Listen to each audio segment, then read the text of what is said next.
वक्फ बोर्डची जे इम्पॉर्टन्स होती, वक्फ बोर्ड जे निर्णय घेणार होतं त्यांच्यावर कलेक्टर महाशयांना आणून बसवण्यात आलेला है।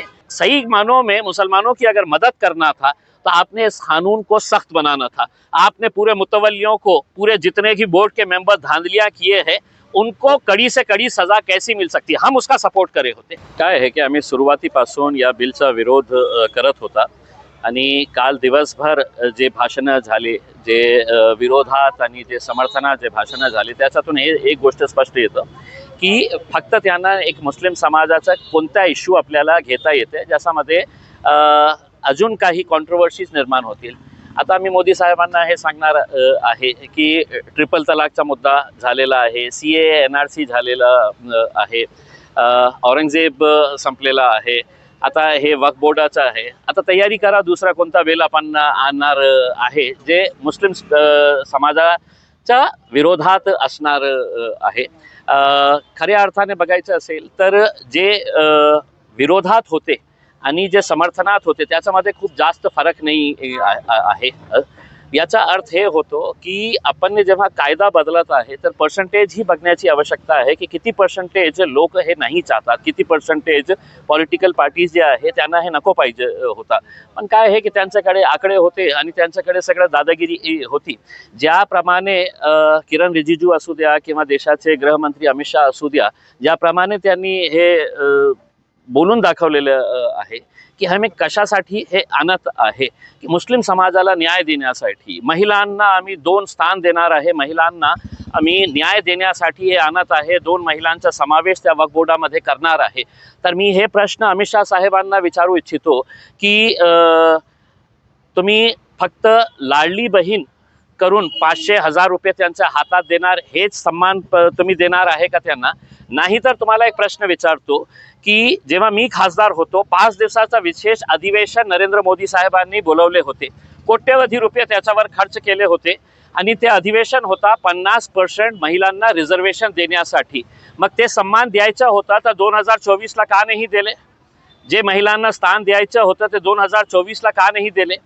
मग फक्त आपला पॉलिटिकल ॲडव्हान्टेज याच्यातून कशा निघू शकतं हे सिद्ध करण्यासाठी आपण ते अधिवेशन बोलवले होते। आज या बिलने सगळ्यात मोठा फरक जे पडलेला आहे हे आहे की आता वक्फ बोर्डची जे इम्पॉर्टन्स होती, वक्फ बोर्ड जे निर्णय घेणार होतं त्यांच्यावर कलेक्टर महाशयांना आणून बसवण्यात आलेला आहे आणि आता कलेक्टर साहेबांनी सांगितलं की हे बिल्डिंग आमची आहे आणि वक्फ बोर्डाने सांगितलं की हे बिल्डिंग आमची आहे। तर कलेक्टर साहेबांचं जे फरमान असेल ते फरमान मान्य धरण्यात येईल आणि त्याच्यानंतर वक्फ बोर्डाने हायकोर्टामध्ये लढावे, सुप्रीम कोर्टामध्ये लढावे। आता त्यांचं हे म्हणणं आहे की आपण अपील करू शकतो किंवा रिव्ह्यूसाठी आपण जाऊ शकतो, जे आपल्याला काही निर्णय आपल्याला मान्य नसेल तर। आता मी अमित शाह साहेबांना सांगतो की पूर्ण देशाच्या हायकोर्ट, डिस्ट्रिक्ट कोर्टमध्ये 2025चा आकडा हे सांगतो की 5,20,00,000 केसेस पेंडिंग आहे पूर्ण देशामध्ये। 5.2 करोड केसेस हे पेंडिंग आहे। आता तुमचं म्हणणं आहे की अजून केसेस तुम्ही आणा हायकोर्टामध्ये, सुप्रीम कोर्टामध्ये आणि त्यांची जी संख्या आहे आता त्याला वाढणारच आहे। मग न्याय कधी आणि कुठे मिळणार आहे हे प्रश्न उपस्थित होतो। हा मुस्लिमच्या फेवर मध्ये आहे की नाही आहे? तुमचं मत काय? एमआयएमची पुढची भूमिका काय? मुस्लिमांचा विरोध काय आहे की जेव्हा कमीत कमी 1 कोटी, टू बी प्रिसाइज 97 लाख संघटनांनी, इंडिव्हिज्युअल्सनी, लोकांनी हे जे कमिटी होती, जॉईंट पार्लमेंटरी कमिटी होती। आता जॉईंट पार्लमेंटरी कमिटी कोणत्या कारणाने तयार करण्यात आली होती? जेव्हा लोकसभामध्ये कोणता बिल येतं तर याचा अर्थ हे होत नाही की सगळ्यांसाठी JPC तयार करण्यात येते। जे इम्पॉर्टंट बिल्स आहे आणि ज्याच्यामध्ये वादविवाद असतं की लोकांना हे मान्य नसतं, अनेक पॉलिटिकल पार्टीज त्याचा विरोध करतात, मग हे स्टडी करण्यासाठी जॉईंट पार्लमेंटरी कमिटी तयार करण्यात येते। हे जॉईंट पार्लमेंटरी कमिटी वक्फच्या बिलसाठी तयार करण्यात आली होती। 25 राज्यामध्ये त्यांनी फिरले, 97 लाख लोकांचे आवेदन त्यांनी घेतले, चर्चा केली, तासन तास त्याची चर्चा झाली आणि त्याच्यानंतर कमीत कमी 1000 पानाची रिपोर्ट त्यांनी सबमिट केली, आपल्या रिकमेंडेशन्स आणि त्यांना जे अमेंडमेंट्स पाहिजे, जे बिलामध्ये अमेंडमेंट्स पाहिजे होतं ते रिपोर्ट सबमिट केल्यानंतर सरकारने काय केलं, ते पूर्ण रिपोर्ट जे आहे ते कचऱ्या कुंडीत टाकले आणि त्यांचं म्हणणं होतं की आम्ही कॅबिनेटमध्ये बसून आम्ही नवीन अमेंडमेंट्स आणलेले आहे. याचा अर्थ हे आहे की हे सगळं तुम्हालाच करायचं होतं, तर JPCचा फार्स कशालासाठी, JPCचं नाटक कशाला केलं तुम्ही, आणि JPCवर कोट्यवधी रुपये खर्च झालेले आहे. मग हे तुम्हालाच करायचं होतं, तुमचीच दमदाटी आणि दादागिरी चालवायची होती. मग हे JPC करण्याचं काही कारण नाही होतं. आम्हाला हे सांगायचं आहे सर्व जाती धर्माचा, तुम्ही जे प्रश्न विचारले मुस्लिमांसाठी कशा हे बरोबर नाही आहे. मग मला एक प्रश्न हे आहे की तुम्ही वक्फ बोर्डामध्ये नॉन मुस्लिमला समावेश करत आहे, करा. आणि त्यांचं म्हणणं आहे की जे इंटेलेक्च्युअल नॉन मुस्लिम्स आहे, मी मोदी साहेबांना प्रश्न विचारतो का मुस्लिम समाजामध्ये इंटेलेक्च्युअल्स नाही आहे का? तुमच्यापेक्षा जास्त चांगले इंटेलेक्च्युअल्स आहे समाजामध्येही, त्यांना तुम्ही सामील करा ना याच्यामध्ये. आणि असंच तुम्ही करणार असेल तर इम्तियाज जलीलला तुम्ही शिर्डी साईबाबा संस्थानमध्ये घेणार का? तिरुपतीचा जे ट्रस्ट आहे त्याच्यामध्ये घेणार आहे का? नाही. सगळ्यांसाठी सिखांच्या शिरोमणी अकाली दलचं जे कमिटी आहे, ते बोर्ड आहे, त्याच्यामध्ये शिवाय शिखांचे कोणीही जात नाही, कोणीही परमिशनच नाही आहे बाय लॉ प्रमाणे. मग फक्त वक्फसाठी हे कशाला करायचं आहे? आणि आपण जे पूर्ण पॉवर्स जे कलेक्टरला देण्यात आलेले आहे, याचा अर्थ हे आहे की जे मोठी मोठी जमीन आहे आणि हे मोठी मोठी जमीन जे सरकारच्या ताब्यात आहे आणि सरकारच्या जवळच्या लोकांच्या हातात आहे. आता मराठवाड्याचं उदाहरण दिल्यानंतर तुम्ही फक्त हे आकडे काढा की कोणकोणत्या नेत्याच्याकडे किती वक्फ बोर्डाची जमीन आहे. तुम्ही उस्मानाबादमध्ये जा, राष्ट्रवादीचे नेते तुम्हाला मिळते. बीडमध्ये जा तर तुम्हाला दुसऱ्या पक्षांचे नेते तिथे मिळतील. मग जालनामध्ये जा, दुसऱ्या पक्षांचे, भारतीय जनता पार्टीचे जवळचे जे लोक आहेत त्यांनी हे जमीन हडप केलेली आहे. त्यांना वाचवण्यासाठी आणि दुसरा मोठे मोठे जे उद्योगपती जे मोदी साहेबांचे आणि भारतीय जनता पार्टीचे भक्त आहे, त्यांना हे जमीन आपण कशा प्रकारे लिगली देऊ शकतो याचं हे सगळं बिल होतं. हा सगळा प्रकार फक्त जमिनी हडपण्यासाठी काय हे की बघा, वक्फ बोर्ड म्हणजे असा नाही आहे की आपण 4 मौलाना लोक बसतात आणि स्वतः ते आपला बोर्ड तयार करतं. बोर्ड कोण तयार करतं? तर राज्य सरकार तयार करतं. त्याचा CEO कोण असणार आहे ते मुख्यमंत्री तय करतात. त्याचा चेअरमॅन कोण आहे तेही मुख्यमंत्री तय करतात.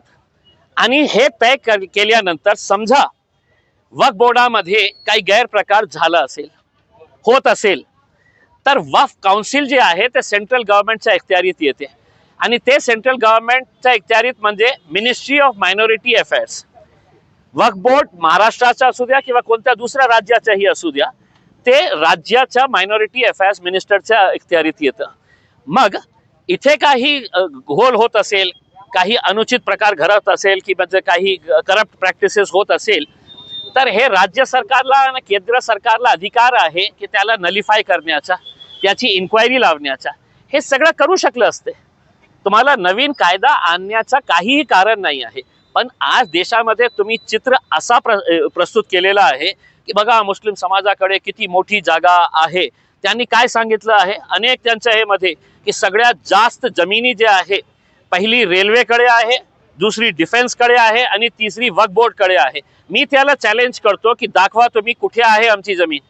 फक्त पेपरवर राहिलेली आहे. सगळी जमीन तुम्ही बळकावून घेतलेली आहे. तुमच्या निकटवर्तीय तुमचे जितके नेते मंडळी आहे ते जमीन त्यांनी घेऊन टाकलेली आहे. त्यांचा मोठे मोठे इमारती उभे आहे आणि हे गप्पा मारत होते कल के दिन हमको गरीबों की मदद करना है करके. उसमें कौन से गरीबों की मदद करने का है? आप आपकी बहन के लिए 500,000 रुपये निकाल के नहीं दे रहे हैं. लाडली बहन इलेक्शन के टाइम के ऊपर बड़ा चीख के कह रहे थे कि हम 2100 रुपये देंगे. इलेक्शन खत्म हो गया, मग अजित दादा कहते की नाही, देवेंद्र फडणवीस बोलतो हो अजित दादाने जे बोललेले आहे बरोबर आहे. म्हणजे फक्त निवडणुकीसाठी आणि दर 1 वर्षामध्ये मुस्लिम समाजाचा काही इश्यू घेऊन. आता तुम्ही सांगा की बुरखाचा, हिजाबचा इश्यू आहे का आता सध्या? किती मोठा इश्यू होता. देशाचा सगळ्यात मोठा इश्यू कोणता होता? तर हिजाबचा. मुस्लिम मुलींनी हिजाब घालणार का नाही घालणार, हे सगळे मुद्दे जे आहे ना ते अटेन्शन डायव्हर्ट करण्यासाठी होतं. केंद्र सरकार हे करत आहे आणि राज्य सरकारचा जिंदाबाद. औरंगजेब तर आहेच 24/7.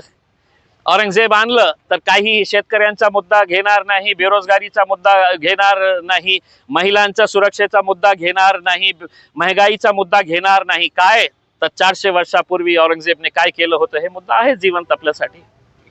नाही, पण एक महत्वाचा मुद्दा असा आहे, तुम्ही म्हणतात की ते आधी पण नलिफाय करू शकत होतं केंद्र सरकार, राज्य सरकार, तुम्ही स्वतः 5 वर्ष वक्फचे सदस्य होते. या सगळ्या कालावधीत मग अशा काही गोष्टी घडल्या नाहीत की त्या जमिनी परत मिळवणे किंवा काय एक गोष्ट मी स्पष्टपणे सांगतो की वक्फ बोर्डामध्ये काही बदलाव करण्याची आवश्यकता होती, पण त्याच्यासाठी नवीन बिल आणण्याच्या ज्याच्यामध्ये खूप पॉवर जे आहे तुम्ही डेलिगेट केले कोणत्या तिसऱ्याही एका इन्स्टिट्यूशनला जे कलेक्टरेट आहे. तुम्हाला हे खरी गोष्ट पण आहे की वक्फ बोर्डामध्ये खूप गैरप्रकार झालेला आहे आणि हे करणारे लोक कोण होते तर तेच वक्फ बोर्डाचे चेअरमॅन होते, तेच वक्फ बोर्डाचे मेंबर होते. आता तुम्ही मला सांगा की तुम्हाला सगळं माहीत असूनही तुम्ही त्यांच्यावर कारवाई का केली नाही? मग काय होतं की चेअरमॅन कोणती एक जमीन एका मोठ्या उद्योगपतीला देतं आणि मग मुख्यमंत्री त्यांना बोलवतो आणि हे 4 जमीन जे आहे ना ते माझ्या जवळचे लोकांना द्या करके.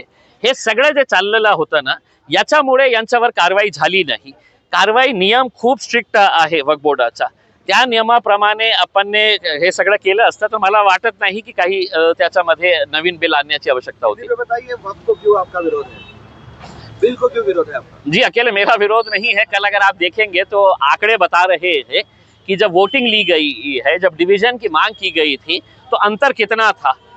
सिर्फ 50 खासदार इधर थे तो आपने पूरा का कानून है तो वहां पर ले लिया था करके. और ठीक है, अब उनका साथ देने के लिए टीडीपी के हमारे चंद्रबाबू नायडू साहब है, जेडीयू के नीतीश कुमार साहब है, उन्होंने आज डर और खौफ में मोदी जी का साथ तो दे दिया, लेकिन 4 महीने के बाद उनको इलेक्शन के अंदर जाना है. वहां पे वो क्या सूरत लेकर जाने वाले हैं ये भी है तो एक सवाल रहेगा. अजीत पवार भी नरेंद्र मोदी साहब की गोद में जाकर बैठ गए हैं. ये वही अजीत पवार है जो कहते हैं कि मुसलमानों को मैं कुछ होने नहीं दूंगा करके, मुसलमानों की रक्षा मैं करूंगा करके. तो अजीत पवार सड़क के ऊपर तुम कुछ और कहेंगे और वहां पर जाकर कुछ और बात करेंगे, किसके साथ हाथ में हाथ मिला देंगे करके उसमें. तो इनकी बोलनी और करनी के अंदर बहुत फर्क नजर आ रहा है.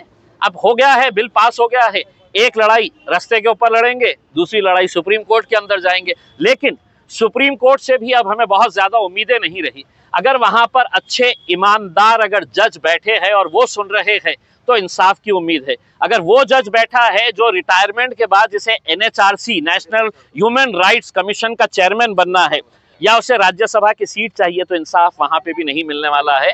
और अभी मोदी जी के कार्यकाल के अंदर ऐसे बहुत सारे सुप्रीम कोर्ट के जजेस हैं जो रिटायरमेंट होते ही मोदी जी के पास जाके बैठ जा रहे हैं, अच्छी अच्छी पोस्ट ले रहे हैं और अपना काम चला रहे हैं. बताइए बिल पास होने की वजह से मुस्लिमों पे क्या अन्याय हुआ है?